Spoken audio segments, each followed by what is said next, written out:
দুর্গাপুরে গোপাল মাঠে বধূ নির্যাতনের অভিযোগে গ্রেফতার মৃত মেঘা দাসের স্বামী ও শাশুড়ি। 24 বছর বয়সী গৃহবধূর বিয়ে হয় 2019 সালে। ঘটনাকে ঘিরে রীতিমতো চাঞ্চল্য ছড়িয়েছে এলাকায়।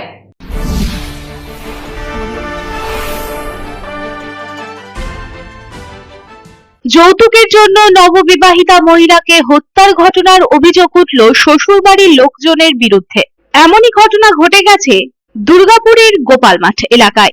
জানা গেছে, দুর্গাপুর থানার গোপালমাঠ এলাকায় 24 বছর বয়সী নববিবাহিতা মহিলা মেঘা দাসের বিরুদ্ধে যৌতুকের জন্য তার শ্বশুরবাড়ির লোকজনেরা প্রায় অত্যাচার করত। এমনটাই অভিযোগ। শনিবার মেঘার মৃত্যু হয়, যার পর তার বাবা মা তার শ্বশুরবাড়ির লোকজনকে হত্যার অভিযোগ করেছেন। হত্যার অভিযোগের ভিত্তিতে পুলিশ ইতিমধ্যে মেঘার স্বামী বিধানচন্দ্র দাস এবং শাশুড়ি অঞ্জলি দাসকে গ্রেফতার করেছে। মেঘার মৃতদেহ দুর্গাপুর মহকুমা হাসপাতালে নিয়ে যাওয়া হয়েছে ময়না তদন্তের জন্য। মেঘার বাবা মা বাঁকুড়া জেলার বাসিন্দা। তারা অভিযোগ করেছেন, 2019 সালে মেঘার বিয়ে হয়েছিল বিধানচন্দ্র দাসের সাথে এবং সেই সময় নগদ 1 লক্ষ টাকা এবং 4 ভরি সোনার অলংকার সহ আসবাবপত্র দেওয়া হয়েছিল পণ হিসেবে। বিয়ের ঠিক 1.5 বছর পরেও শ্বশুরবাড়ির লোকজনের দাবিতে আরো 1 লক্ষ টাকা দেওয়া হয়। তবুও মেঘার উপর অত্যাচার বন্ধ হয়নি। যৌতুকের কারণে ক্রমাগত হয়রানি হতে হতো তাকে, ক্রমাগত হতে হতো অত্যাচারিত। এই যৌতুকের কারণেই মেঘাকে হত্যা করা হয়েছে বলে অভিযোগ। মেঘার মৃত্যুর পর তার পরিবারের লোকেরা পুলিশকে খবর দেয় এবং শ্বশুরবাড়ির লোকজনের বিরুদ্ধে হত্যার অভিযোগ আনে।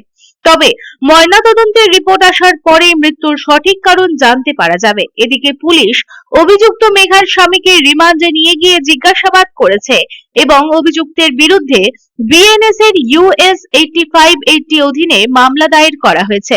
আসুন এই প্রসঙ্গে মেঘার মা মহুয়া দাস বৈরাগ্য কি বলছেন শুনে নিই।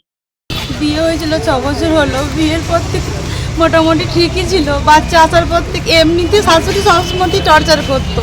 আমি বলতো স্বামী ভালো তো, টর্চার করছে করুক, সহ্য করে নিবি। তারপর হঠাৎ করে একদিন প্রচণ্ড মারধর করে জামাই, তো মেয়েকে বল নিয়ে চলে যাই আমরা। আবার বুঝিয়ে টুঝিয়ে আসে, আবার ফের এই ফেব্রুয়ারি মাসে প্রচণ্ড মারধর করে চুল ছিঁড়ে দিচ্ছি, গোটা হাতে শাখা ভেঙে মোটা মাথায় আরে সব মেরেছিল। আমরা গাড়ি করেছি, সবাই মিলে মেয়েকে নিয়ে চলে গেছি। ছাড়াছাড়ি করে দেবো বলছিলাম, তখন যে আবার অন্যায় স্বীকার করছে, হাত পা ধরছে যে এই ভুল আর হবে না, আমি দায়িত্ব করে নিয়ে যাচ্ছি মেয়েকে, আপনার মেয়ের দায়িত্ব আমার। এত কথা বলে নিয়ে এলো, দিয়ে কখন মেরে দিয়েছে আমার মেয়েকে, মুখগুলো তেতো করে দিয়েছে, হাতগুলো তেতো করে দিয়েছে, মেরে দিয়েছে। দুর্গাপুর থেকে সাধন রুজের রিপোর্ট, পাবলিক টাইমস।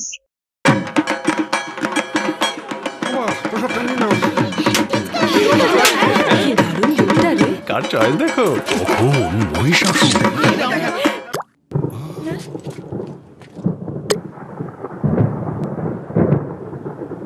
পুজোর আড্ডায় ব্রেক চেঞ্জ করে নাও ঠিক, নো মাথায় হাত। লেটস গো টু পুজোর সকাল বিকেল সেই ডুব দিতে যায় আড্ডাতে, ছাদেই বাঁধন হারা ভরসা দিচ্ছে টাটা, টাটা স্ট্রাকচারা।